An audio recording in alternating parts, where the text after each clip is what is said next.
بسم اللہ الرحمن الرحیم۔ ناظرین السلام علیکم، میں ہوں آپ کا میزبان صابر شاکر۔ آج ہے 23 دسمبر سال 2020 اور دن ہے جناب آج بدھ کا۔ آج کچھ اہم خبریں آپ سے ڈسکس کرتے ہیں اور وہ ہیں قومی سیاست کے بارے میں۔ اہم ترین ڈیولپمنٹس ہو رہی ہیں، مقابلہ بڑا زبردست چل رہا ہے۔ ایک طرف عمران خان 11 ہے اور دوسری طرف ہے جناب PDM 11 اور زوردار بڑے کیا کہنا چاہیے باؤنسرز آ رہے ہیں اور شاٹیں بھی چوکے چھکے لگانے کی کوشش کی جا رہی ہے۔ لیکن اس وقت جو سچویشن ہے وہ یہ ہے جناب کہ اس کو آپ تسلیم کریں نہ کریں، اور لیکن حقیقت یہ ہے، گراؤنڈ ریئلٹی جو ہے وہ یہ بتا رہی ہے کہ وزیر اعظم عمران خان، جن کو کہ یہ سیاستدان نہیں سمجھتے تھے، وہ سب سے اچھی پالیٹکس کر رہے ہیں، اور وہ ایسی پالیٹکس کر رہے ہیں لک کہہ لیں، اور ان کا جو بھی نشانہ ہے وہ صحیح سے جگہ پہ جا کے لگتا ہے اور ایک مصیبت آن کھڑی ہوتی ہے۔ اور یہ آپ کو معلوم ہے کہ ایک وقت تھا کہ مولانا فضل الرحمان صاحب کے خلاف کوئی بات کرنا تو درکنار، کوئی سوچ بھی نہیں سکتا تھا، اور اس کی وجہ تھی ان کی مذہبی جماعت کا ہونا، اور ان کی ایک مذہبی پیروکار تھے ان کے، اور اس وجہ سے کوئی بھی مولانا فضل الرحمان صاحب کو چیلنج نہیں کرتا تھا۔ لیکن یہ ایسا ہوا کہ خود بخود ہی میں کچھ چیزیں آپ کو بتا رہا ہوں کہ ایسا لگ رہا ہے کہ مولانا فضل الرحمان صاحب کا دھڑن تختہ ہونے والا ہے جی، اور دھڑن تختہ سیاسی انداز میں کہہ رہا ہوں، سیاست میں دھڑن تختہ ہونے والا ہے۔ اور انہوں نے جو ایک نواز شریف کی ترجمانی شروع کی، مسلم لیگ نواز کی ترجمانی شروع کی، وہ اندر ہی اندر چیزیں پک رہی تھیں، اور وہ ایسی چیزیں پک رہی تھیں کہ اب مولانا کو لینے کے دینے پڑ گئے ہیں، اور وہ تو حکومت گرانے کے لیے نکلے تھے اور عمران خان کی حکومت گرانا چاہتے تھے، جنرل قمر جاوید باجوہ کا استعفیٰ لینا چاہتے تھے، جنرل فیض حمید کو فارغ کروانا چاہتے تھے، بڑے بڑے جرنیل ان کو وہ نکلے تھے کہ فارغ کرواؤں گا، اور نواز شریف اور اچکزئی اور مولانا کا ایک نقطے پر اتفاق ہونا، اور یہ تینوں کافی عرصے سے ایسے پوائنٹس پہ متفق ہوتے ہیں جو بظاہر پاکستان کے حق میں نہیں ہے، جو بظاہر پاکستان کے خلاف جا رہا ہوتا ہے معاملہ۔ اس کی تھوڑی سی میں 3-4 مثالیں آپ کو دے دیتا ہوں، اس سے آپ اندازہ کر لیں کہ یہ سب کچھ کیا ہو رہا ہے۔ اہم ترین تھا جناب پاک افغان سرحد پہ باڑ لگانا، اور پاکستان اور افغانستان کی سرحد آپ کو پتہ ہے کہ متنازع سو کالڈ متنازع سرحد بنائی گئی تھی کہ جناب یہ ڈیورٹ لائن ہے، ابھی تک حد بندی ہونی ہے، ابھی تک پتہ نہیں کہ افغانستان کہاں تک ہے اور پاکستان کہاں تک ہے۔ یہ سارے قبائلی علاقہ جات جو تھے ہمارے، جو اس وقت خیبر پختونخوا کا حصہ ہے، جب وہ سرحد باؤنڈری لگائی جا رہی تھی اور اچھا بہت بڑا یہ ایک خرچ کیا جا رہا تھا، پاکستان کا اچھا خاصا خرچ ہو رہا ہے، لیکن وہ باڑ لگانے سے یہ ہے جناب 1000 کلومیٹر سے زیادہ کی یہ باڑ ہے، آلموسٹ میرا خیال ہے کہ 1000 بھی نہیں، 2000 کلومیٹر کے قریب ہوگی لگ بھگ یہ باڑ ہے پاک افغان سرحد۔ وہ ساری کی ساری ہم فینسنگ کر رہے ہیں، باڑ لگا رہے ہیں، اور موسٹلی لگائی جا چکی ہے، اور اس کا مطلب یہ تھا کہ یہ جو دہشت گردی اور ملیٹنسی جو ہے اس کو ختم کیا جائے۔ وہ ادھر سے آتے ہیں، ادھر مار کے ادھر چلے جاتے ہیں، ادھر سے ادھر حملے، اور ہمارے پاک افغان بارڈر پہ ہمارے افواج پاکستان کے جوانوں پہ بھی بہت زیادہ سلالہ کیمپ آپ کو پتہ ہے جی، بہت امپورٹنٹ ایونٹ ہوا تھا افسوسناک، جس میں بہت زیادہ ٹینس ہو گیا تھا معاملہ، تو ہمارے جوانوں کو شہید بھی کیا جاتا ہے۔ پھر بلوچستان میں جو کیا جاتا ہے جناب، بلوچستان میں بھی جو ہوتی ہے مداخلت، اور قوم پرستوں کو، انتہا پسندوں کو، علیحدگی پسندوں کو وہاں پہ پالا جاتا ہے۔ تو یہ سارا پاکستان تو اس کو یہ کر رہا تھا تاکہ ہماری یہ آنا جانا ختم ہو اور ہم محفوظ ہوں اپنی مغربی سرحد کی طرف۔ پھر پاک ایران بارڈر پہ بھی یہ چل رہا ہے، تو مولانا اس کے بھی خلاف تھے، اچکزئی صاحب بھی خلاف تھے بہت زیادہ کہ یہ نہیں ہونا چاہیے،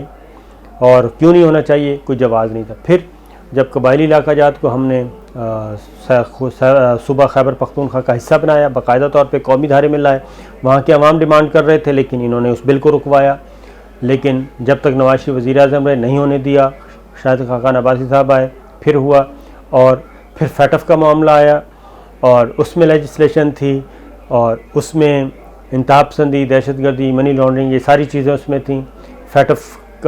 کو مطمئن کرنا تھا، اس میں بھی مخالفت کی گئی۔ تو یہ تینوں،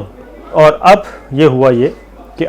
اہم ترین انکشافات ہوئے ہیں جناب مولانا کے بارے میں، اور وہ کوئی اور نہیں کر رہا، حافظ حسین احمد صاحب کر رہے ہیں، مولانا شیرانی کر رہے ہیں، مولانا گل نصیب کر رہے ہیں، مولانا شجاع الملک کر رہے ہیں جو کہ سینئر رہنما ہیں۔ انہوں نے مولانا کے خلاف الزامات عائد کرنا شروع کر دیے اس ساری مصیبت میں۔ اس کی وجہ یہ کیا بنی؟ اس کی وجہ یہ بنی کہ جو نواز شریف لندن میں بیٹھ کے افواج پاکستان کے خلاف فوج کے اندر بغاوت کے لیے اکسا رہے تھے ہمارے فوجی جوانوں کو اور افسروں کو، یہ ساری چیز، اور ادھر سے مریم صفدر صاحبہ، یہ کوئی اندرونی ایجنڈا تو ہے نہیں، بیرونی ایجنڈا ہو سکتا ہے، کیونکہ کسی بھی ملک کو فارغ کرنا ہے اس کی آپ فوج کو فارغ کر دیں، اس کا دفاع کمزور کر دیں، اور یہ عراق میں بھی ہو چکا ہے، یہ لیبیا میں بھی ہو چکا ہے، یہ مصر میں بھی ہو چکا ہے، یہ شام میں ہو چکا ہے، یہ لیبنان میں ہو چکا ہے، ہر جگہ ہو چکا ہے کہ وہاں کے ان کو فارغ کریں اور اس کے بعد جو مرضی کریں۔ تو پاکستان ایک اللہ تعالیٰ کا شکر ہے، پاکستان کی افواج بچی ہوئی ہیں، پاکستان کے ادارے بچے ہوئے ہیں۔ تو یہ بغاوت اکسانے کے لیے یہ سارا ایک بہت بڑا اسکرپٹ تھا، جو بظاہر بہت چھوٹا لگتا ہے یہ کہنا کہ جناب آرمی چیف کو اور D G I S I کو ان کو الزامات عائد کرنا، لیکن ان فیکٹ وہ فوج کے اندر میسیج دیا جا رہا تھا کہ آپ ان کے خلاف بغاوت کریں، اپنی لیڈرشپ کو فارغ کریں، ملٹری لیڈرشپ کو، یہ تھا۔ اس کو ادھر مولانا سپورٹ کر رہے تھے اندرون ملک، اور اس میں پھر تڑکا لگایا جا رہا تھا مذہبی رنگ بھی اس کو دیا جا رہا تھا، اور مختلف، کبھی اسرائیل کا معاملہ آ گیا، کبھی کچھ آ گیا، کبھی کچھ آ گیا، یہ چیزیں بھی آ رہی تھیں۔ تو ہوا یہ کہ مسلم لیگ نواز کے اندر تو بغاوت ہوئی سو ہوئی، جے یو آئی کے اندر ایک بہت بڑی بغاوت ہو گئی۔ اب یہ سارے رہنما آ چکے ہیں میدان میں، اور انہوں نے حیران کن انکشاف کیا۔ انہوں نے کہا جناب army chief general Qamar Javed Bajwa صاحب سے ملاقات ان کی ہوئی تو جماعت کو تو اعتماد میں نہیں لیا گیا، یہ جماعت کا فیصلہ نہیں تھا۔ پھر مولانا نے صدارت کا الیکشن لڑنا تھا، اگر وہ جیت جاتے تو یہ سارا کچھ حلال ہو جانا تھا، وزیر اعظم عمران خان ہوتے، مولانا فضل الرحمان صاحب صدر ہوتے، جبکہ جے یو آئی نے بطور جماعت یہ روکا تھا مولانا کو کہ یہ کام نہیں کرنا، ہم نے الیکشن میں نہیں جانا۔ ڈپٹی اسپیکر کا الیکشن لڑنا چاہ رہے تھے، مولانا اسد الرحمان صاحب لڑے تھے، وہ ہار گئے، اور صدر کا الیکشن مولانا فضل الرحمان صاحب لڑے، وہ ہار گئے۔ تو انہوں نے حافظ حسین احمد صاحب نے انکشاف کیا جناب کہ یہ تو ایک ٹیلی فون آیا تھا کوئی، اور اس ٹیلی فون کے نتیجے میں مولانا ڈھیر ہو گئے، اور انہوں نے پارٹی پالیسی کو ایک طرف رکھا، پارٹی کے فیصلوں کو ایک طرف یہ کر دیا۔ تو یہ ساری چیزیں، اور پھر خاص طور پہ یہ جو دھرنا دیا تھا مولانا نے، لانگ مارچ کیا، کراچی سے چلے دھرنا دیا، اس میں بھی انہوں نے کہا کہ یہ ملاقاتیں کرتے رہے ملٹری لیڈرشپس کے ساتھ، چودھری شجاعت حسین اور پرویز الہی صاحب کے ذریعے۔ تو اس وقت یہ سب کچھ کیا تھا؟ تو یہ ساری چیزیں مولانا کو جناب مصیبت پڑ گئی ہے، اور مولانا کے خلاف جماعت میں ہو گئی ہے بغاوت، خیبر پختونخوا میں بھی اور بلوچستان میں بھی۔ اور اب ہو کیا رہا ہے؟ اب ہو یہ رہا ہے کہ جناب اب پیش بندی کی جا رہی ہے، اور پیش بندی یہ کی جا رہی ہے کہ مولانا کو چارج شیٹ کیا جائے، اور اس کی تیاری کی جا رہی ہے، پارٹی کا اجلاس بلایا جائے اور پارٹی میں مولانا کو چارج شیٹ کیا جائے۔ اور چارج شیٹ کون کریں گے؟ حافظ حسین احمد صاحب، مولانا شیرانی صاحب، اور باقی جتنے بھی ان کے ساتھ سینئر رہنما ہیں۔ اور وہ ان کا کلیم ہے کہ جناب ہمارے پاس بہت زیادہ مواد ہے، اور اس میں یہ جو نیب نے نوٹس ایشو کیا ہے اس بارے میں بھی انہوں نے کہا کہ یہ بھی پوچھا جائے گا کہ جناب اس کی وضاحت کریں۔ اس کی ریزن وہ یہ بتا رہے ہیں کہ جناب ہماری جماعت کا تو نام ہی جمعیت علماء اسلام ہے، اور ہمارا تو بیس ہی قرآن و سنت ہے، تو وہاں پہ تو پھر امیر جو ہے، امیر ہو یا کارکن ہو، وہ جواب دہ ہوتے ہیں، اور کارکن بالکل پوچھ سکتے ہیں کہ جناب آپ کے پاس اتنی دولت کہاں سے آئی۔ تو وزیر اعظم عمران خان کو گراتے گراتے مولانا کے خلاف ہو گئی بغاوت، اور مولانا کے خلاف بغاوت ہی نہیں ہوئی بلکہ ان کو چارج شیٹ کرنے کی تیاریاں کی جا رہی ہیں، اور صورتحال لگتا یہی ہے کہ آگے جا کے مزید خراب ہوگی۔ اور اس کی وجہ یہ ہے کہ سینٹ کا الیکشن، اور سینٹ کے الیکشن میں 2 سیٹیں ملنی ہیں مولانا کو، ایک کے پی کے سے اور ایک پنجاب سے، پنجاب کہہ رہا ہوں بلوچستان سے۔ تو کیا وہ سیٹیں بھی واپس لے پائیں گے یا نہیں، یہ آنے والے دنوں میں پتہ چل جائے گا۔ دوسری جانب میں نے آپ کو پچھلی ویڈیو میں بتایا تھا کہ وزیر اعظم عمران خان کے پاس جناب پلان بی اور سی انہوں نے وہ شروع کر دی ہیں، اور وہ یہ ہے کہ پی ڈی ایم کے پاس کرنے کو کیا ہے۔ پی ڈی ایم کے پاس کرنے کو ابھی تک کچھ بھی نہیں ہے، کیونکہ پی ڈی ایم نے جو تحریک شروع کی تھی وہ شروع تو کی تھی کہ جناب ہم نے